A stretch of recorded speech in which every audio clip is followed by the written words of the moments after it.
Finally, been waiting for this all day. You've also been waiting for this all day, but you don't know that yet. So this morning, the talk was about getting something out of today, and there might be some of you who still haven't gotten something out of today. So if you haven't yet, I hope I can be the one to give that to you. But before I start, I would like to get a feel for the room. So can you, by a show of hands, show me if you've taken a ferry within the last year? Show of hands. Oh, that's almost everyone. All right, put your hand down. Again, by a show of hands, can you show me if you've tried to take the ferry, but you couldn't because it was full and you missed that ferry? Show of hands. Slightly fewer of you. So for those of you who didn't raise your hand now, let me tell you a story. Last summer, me and my partner were climbing in Lofoten. And Lofoten is an island group in Northern Norway.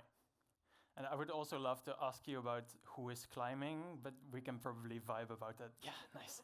We can vibe about that later. So we were climbing in Lofoten, and some of you might recognize this, climbers. Henningsvær, Svolvær, which is located all the way over here in Lofoten. But today is not about the destination. Today is about the journey. So we live in Tromsø, which is all the way 8 hours north from there. And our journey to Lofoten could have been in two ways. We could have taken an inland road, which is basically the E6, and then at some point you drive west to or on the E10. Or you can take this very nice coastal route, which also consists of 3 ferry connections. Us being relatively new to Northern Norway, we took the coastal route. So that started us off in western direction. We drove 1 hour from Tromsø, and we ended up at Brensholmen ferry terminal. And when we got there, were a lot of cars parked on the side of the road. So we were wondering, like, what's happening in this village? Is there like a concert here or something? So we drove past all of those parked cars. And then we realized that this was actually the ferry queue. And no one told us it was going to be that busy. So we debated for about 10 minutes what would be the alternative. That would be driving the E6 road, but then we'd have to drive an hour back. And that would take a lot of time. So after 10 minutes, we decided, let's queue up. It's probably going to be fine. And we missed the first ferry because it was full. So we waited 2 hours for the other ferry to arrive, which was actually the same ferry who just went there and back. And then we got on the ferry. Cool. So we continue driving. We end up at the next ferry connection, which is the renowned Gryllefjord Andenes ferry. And what I learned about this ferry recently is that there are hotels who shuttle cars from guests to the ferry terminal the night before, and then they shuttle the guests to their cars the morning after. And this is a paid service. And this is not operated by the county or by us. So we got here 2 hours early, figured we have to make the ferry now, right? We're 2 hours early. Well, we didn't. And here the ferry takes 2 hours there and 2 hours back. So we had to wait 2 hours plus 4 hours. So we had to wait 6 hours at the ferry terminal. Only, this is our car, like the nice white camper van, to be the very, very last car to make it on the ferry. We had 15 centimeters in front and then maybe 40 centimeters behind. So we got really lucky there. So we continued our journey. The last ferry was relatively smooth, but you get the point. And to put this in perspective, there are 130 ferry connections in Norway, 30% of which are in Northern Norway. If you then look at the number of cars that were transported from A to B by ferry, there was over 22 million in 2024. And only 10% of those are in Northern Norway. So if you put those together, you would think this is like a success story, because there are relatively many ferries, not that many cars. But what this picture doesn't show is the number of cars remaining at the ferry terminal after the ferry is left. Because chances are twice as high that you're not able to make the ferry in Northern Norway compared to the rest of Norway. And that leads to some very juicy headlines. So let me translate here for those non-Norwegians here. On the left we have driver shouts at crew member in ferry queue. Then we have a ferry queue nightmare, and that the Norwegian Road Authority advises you not to take the ferry. These are all from 2024. This was our starting point. So I think it's fair to say that at this point we were clueless about what to do. But today I'm going to share with you a framework that we used to come up with a solution to this ferry queue problem and make us go from clueless to queueless. I worked really hard on that.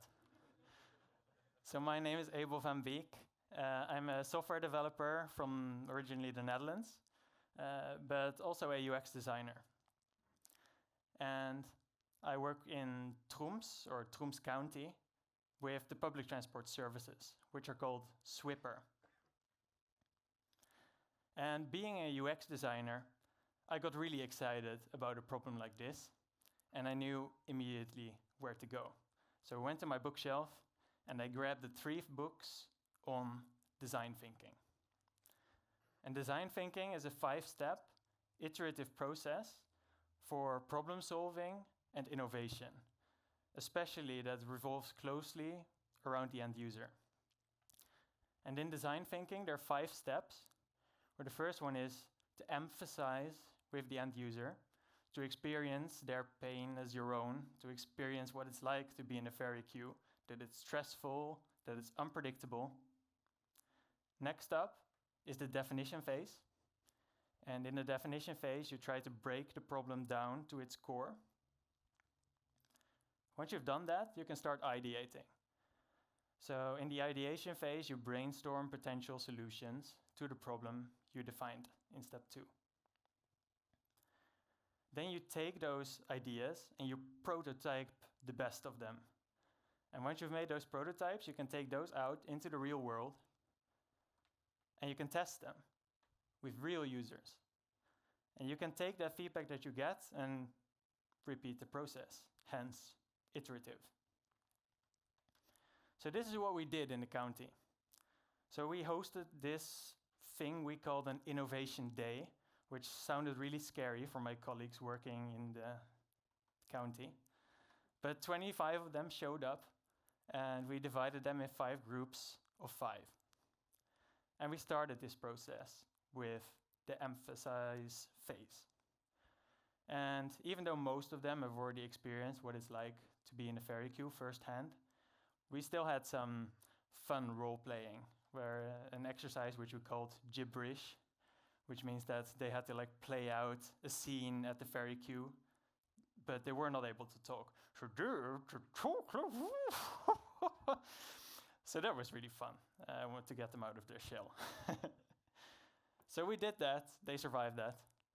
And then we moved on to the definition phase. And this is really where the gist of the design thinking process happens. So this is a ladder, which I call the ladder of abstraction. And this is something that was coined already in 1939 by a guy that's named Hayakawa. This is an American linguist who wrote a book on language in action, for those of you interested. But also Toyota calls this the 5 whys. And the reason it's called the 5 whys is you start at the bottom of the ladder of abstraction and you ask yourself why. By asking why, you get to the core of a problem. And then you ask yourself how, in order to get down the ladder of abstraction. Where here you have concrete solutions, and up there you have abstract problems, or your core problems. So let's try to do that for ferry queues. But before I do that, I will grab some water.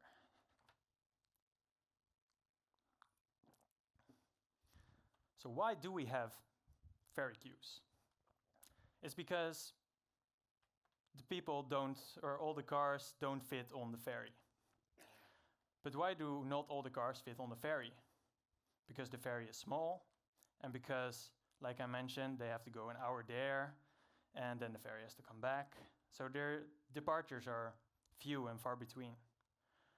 And we can't have more ferries because that's both expensive, and we also don't have more crew members to operate those ferries. So by asking why, we end up at one of our core issues, which is a lack of capacity.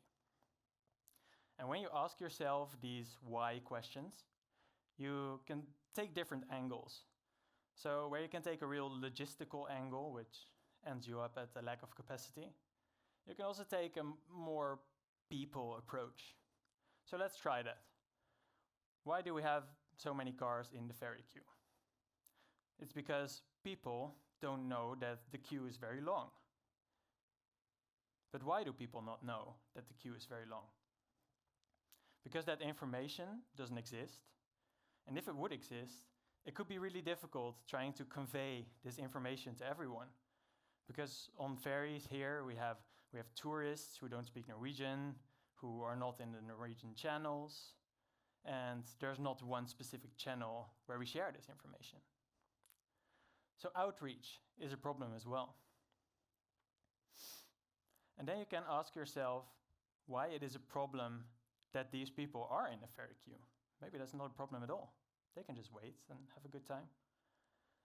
But especially in Northern Norway, most of the ferry queues are in like these really small villages that are not rigged to have like 100 large white campers camping there 2 nights in a row just to catch a ferry. So let's call that limited infrastructure. And if you put those 3 together, we have a lack of capacity that we can't really tell anyone about. And there's nothing we can do about it either. Sounds like a hard problem to solve. But let's try to do it anyway. So we moved on to the ideation phase where we brainstorm potential solutions.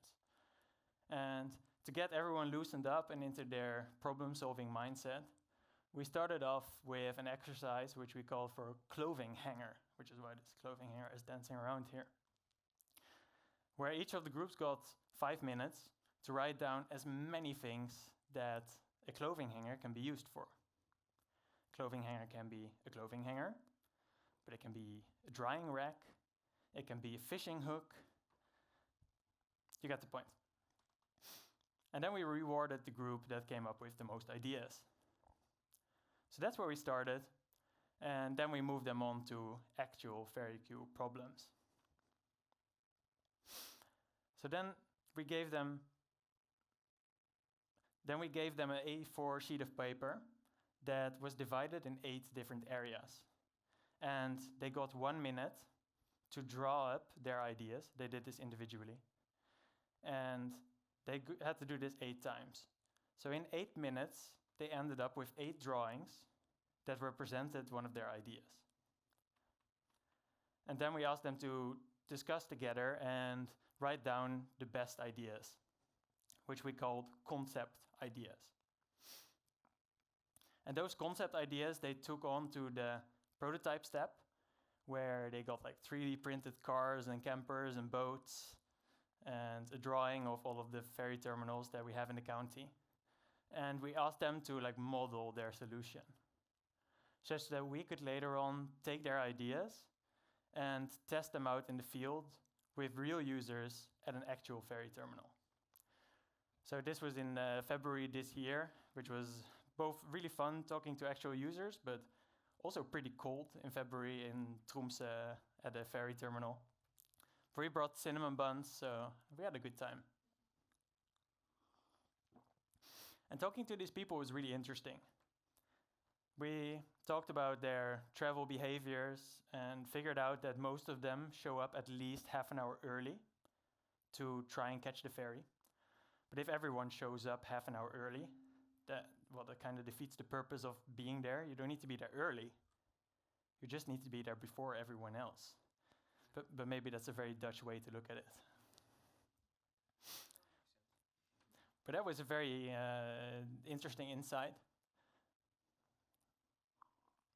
As well as that, we realized that we were not just dealing with one target audience, people who take the ferry.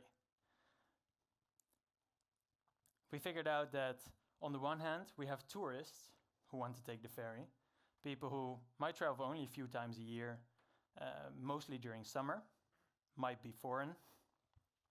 And on the other hand, we have the commuters, people who travel daily or weekly using the ferry, and they are trying to get to work, for example.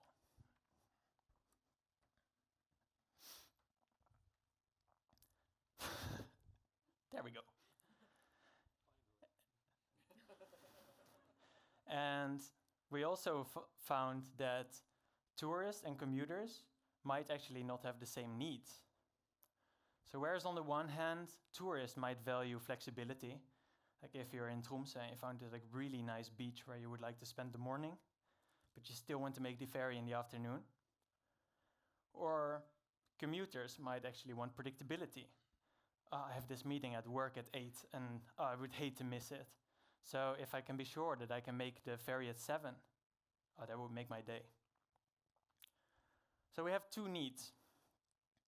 And at this point we realized that, hey, wait, this might actually not be a new problem that we're dealing with. The problem of low capacity and high demand is not something new.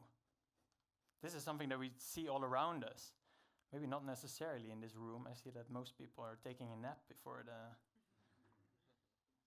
the dinner. But you see this in economics. You see this, you probably saw this at the store the last time you were there. And what you probably didn't realize last time you were at the store is that you were exercising this principle that's called first come, first serve. Which means that if you're the first one to enter a queue, you're the first one to exit the queue. I mean, a lot of you are software developers, so you get this concept.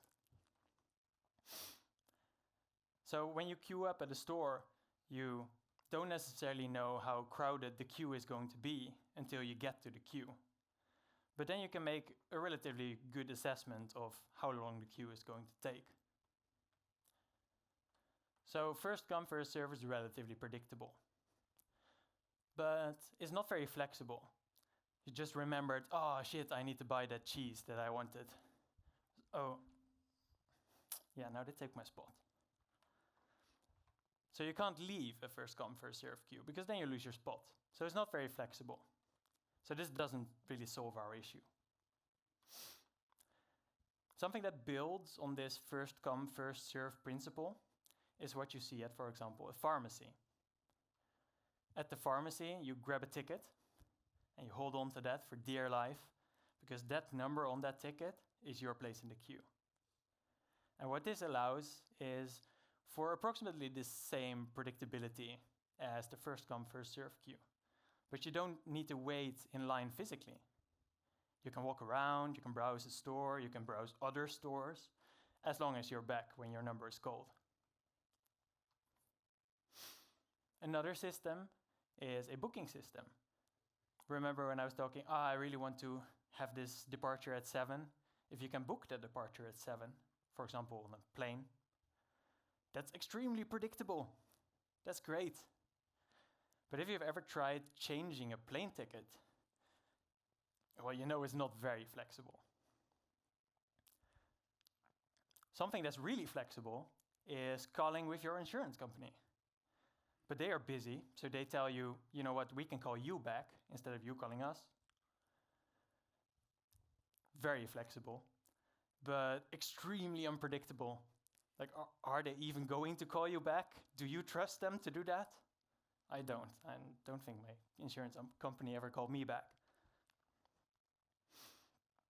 And then last, but definitely not least, is something that's called a digital queue, which takes all the good stuff from first come, first serve, and the ticketing system we saw at the pharmacy, but makes it digital.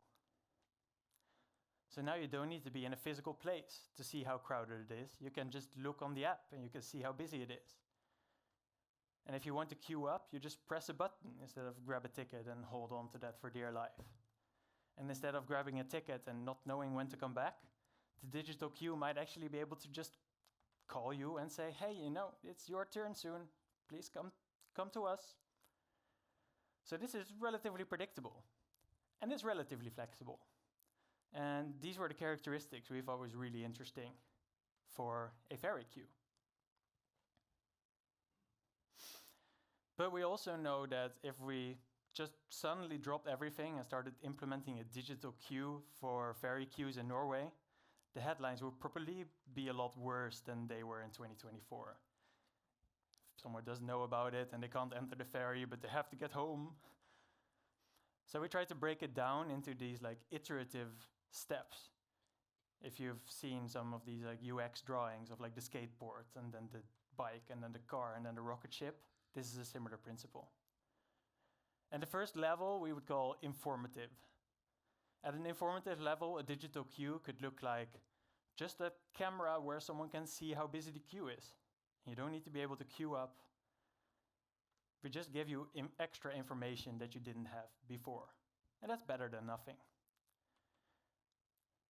The next level will be the calculative level, where, for example, we can show statistics of this departure is usually full. Or we could maybe count the number of cars that's in the queue right now and try to give you an estimate of the wait time if you would arrive at the ferry queue right now. Good ideas. And then the last level would be the restrictive level, where if someone shows up at the ferry queue but it didn't go through your digital system, you just deny them access. And you say, nah, you need to go through this digital system. But this is where people might get pissed. So to avoid that, we landed on this calculative level for a pilot project that we ran this summer in July and August.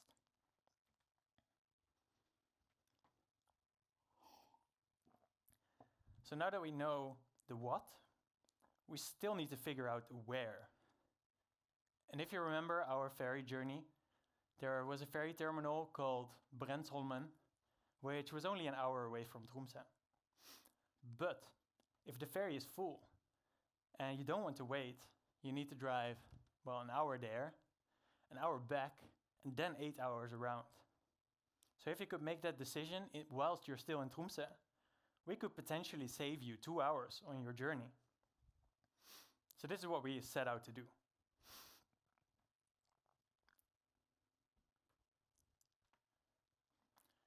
So this is an overview of Brensholmen Ferry Terminal. And there were multiple ideas that came from this brainstorming.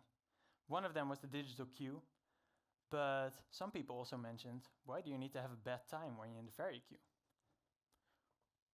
We can just add food trucks and make it a fun experience. So, that's where we started. Now you can buy cinnamon buns and sausages at the ferry terminal. But that doesn't necessarily decrease the queue. What can decrease the queue is by showing people how busy it is right now. So we put up a camera that is AI enabled. We worked on this in collaboration with Counting Hero, which is a startup from Bergen. And we managed to create a camera system that can not only count the number of vehicles that are in the ferry queue, but also tell us what type of vehicle is in the ferry queue. And this is essential for calculating wait times, because ferries are really complex, how we organize cars. How we organize cars on the ferry. So we got that information, and that's excellent. And then we made it available to people. So we created a website, which is located at swipper.no/q. Just letter Q. We figured the rest would probably become too complex if someone has to spell the word Q.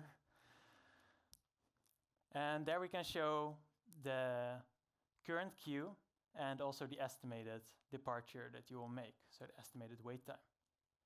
So we have no queue, short queue is starting to become busy, and the next departure is probably full. And then we can show the next available departure as well. So we can show estimated wait times. But in addition, we also added the camera live feed for observability, that people can go in, check the system, see if they trust it. We added upcoming departures with potential deviations. And last but not least, we also added that if you have in your mind a destination where you want to go, you can find the time it takes to either drive there or to wait for the ferry and get there. So this is a tool that helps you decide, is it worth waiting for the ferry or not? And we ran this as a pilot project in July and August this year. But before I get into the results, I need to add a little disclaimer that in addition to adding this system, we also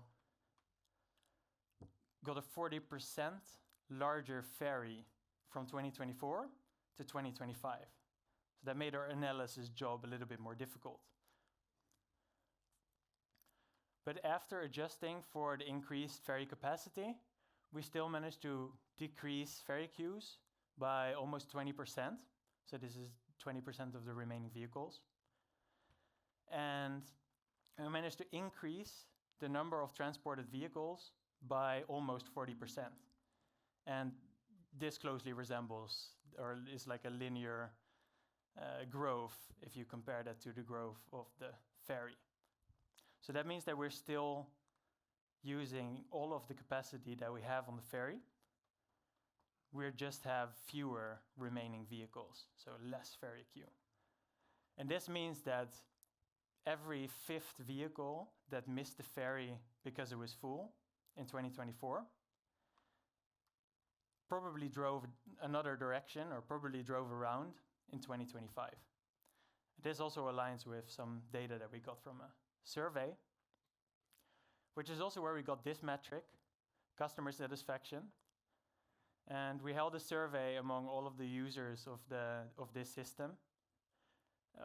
141 of them responded, and 90.1% said that they were either satisfied or very satisfied with the system. So that's a great metric, and we are very proud of these results.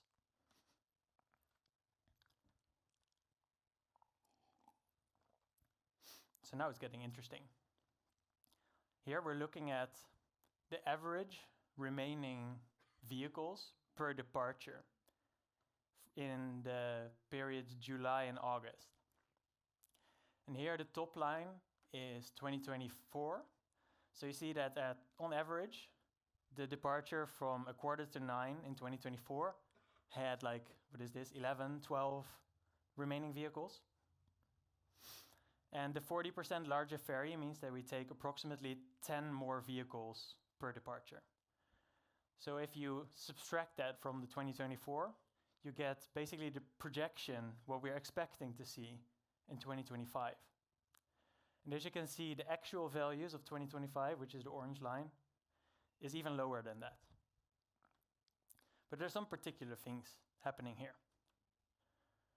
First of all, you see that especially departures in the morning and in the evening have decreased or the ferry queue has decreased significantly there.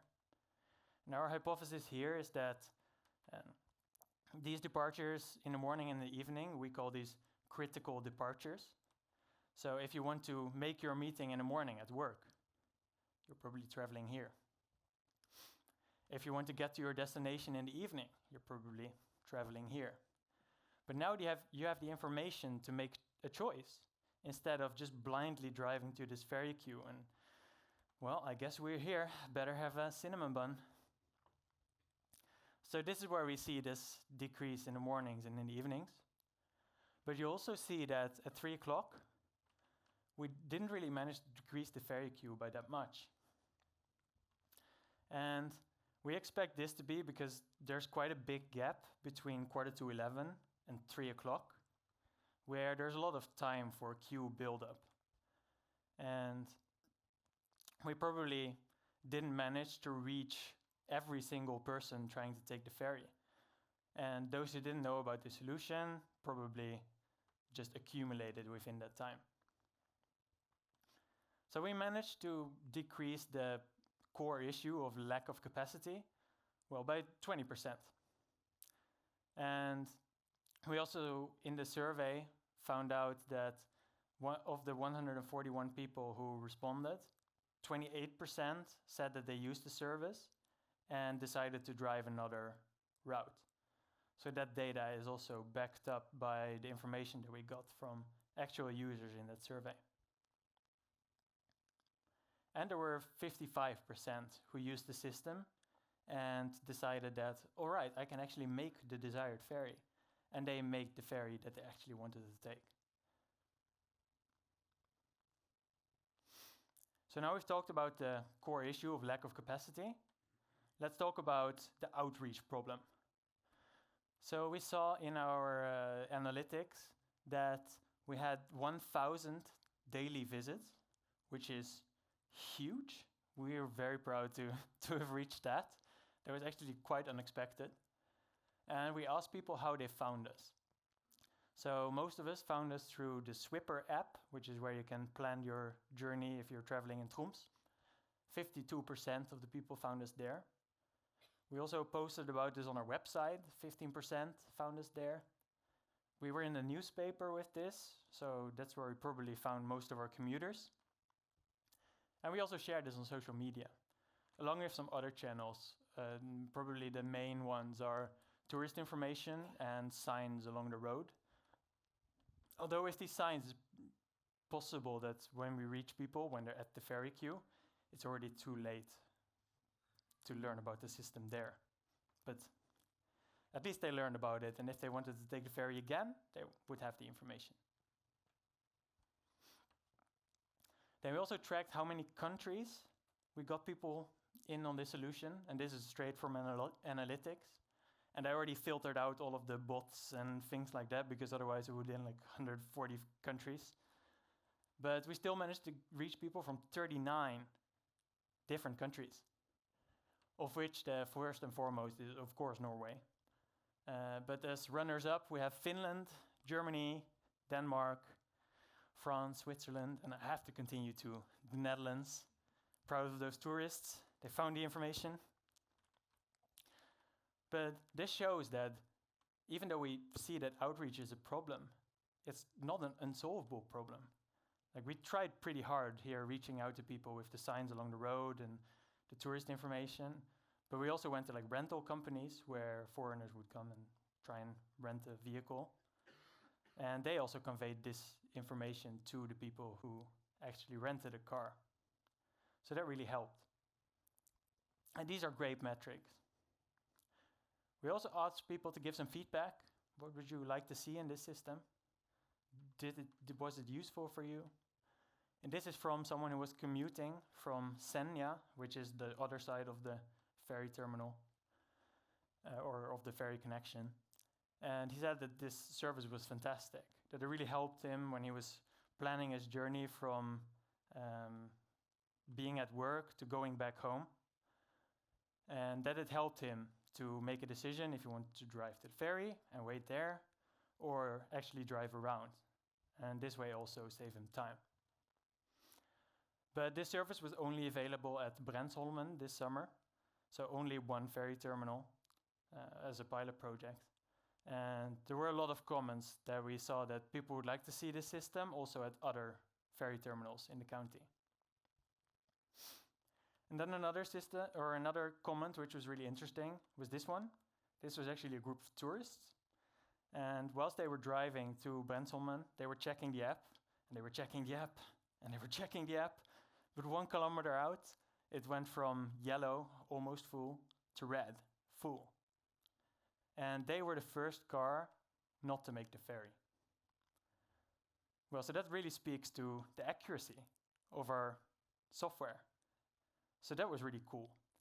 And this is also backed up by the other respondents, where 83% said that this gave an accurate image of the ferry queue.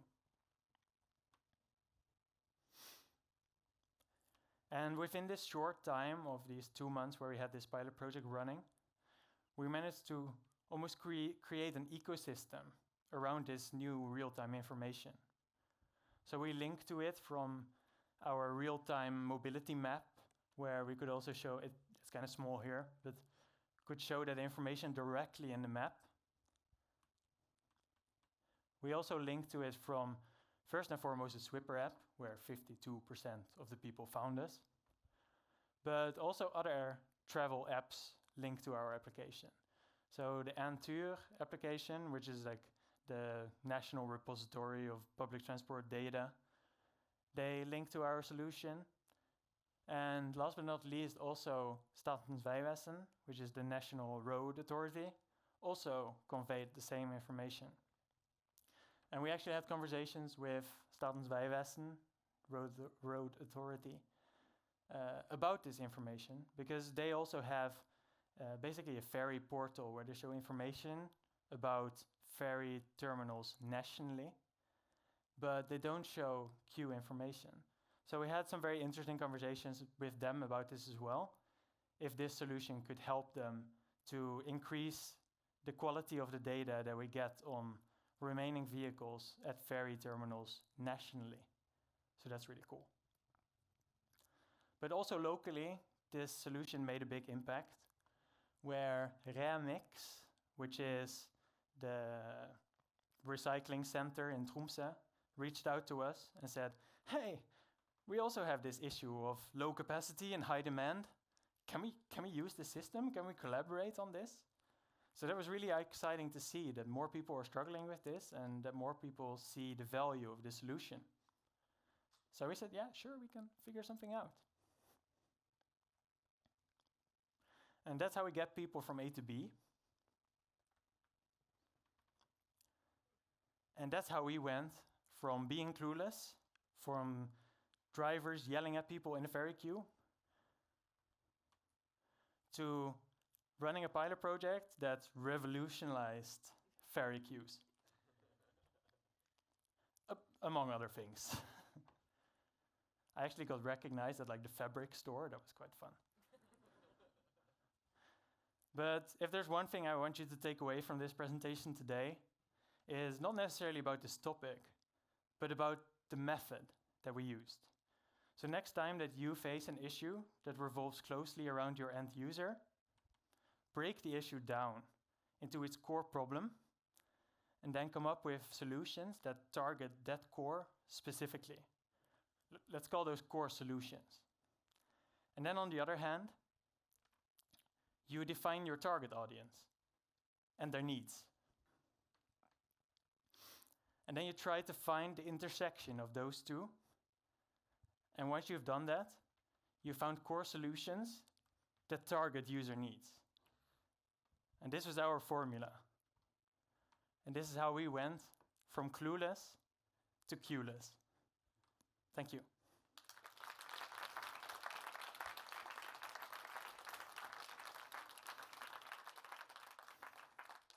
Thanks.